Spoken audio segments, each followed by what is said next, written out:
In this video, I'm going to show you how to manage users and how to assign them to a workflow. First, let's take a look at the user section. Here you will see an overview of how many users you already have and how many you can create. Below you will find a list of all your users. In this section, you can deactivate an account if it has been already assigned to a workflow. And under options, you can already edit or delete a user. Let's create a new user now. Type in their name, username, and password.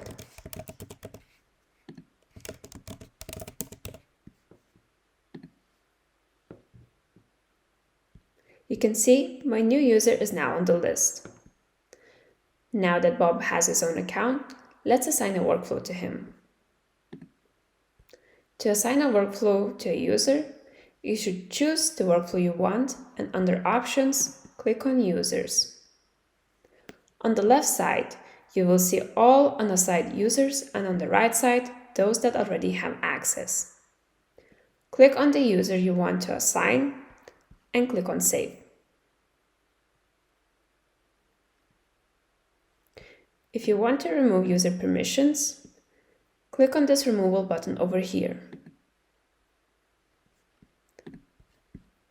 Now, as you can see, Bob has already been assigned to workflow and he can start completing it right away.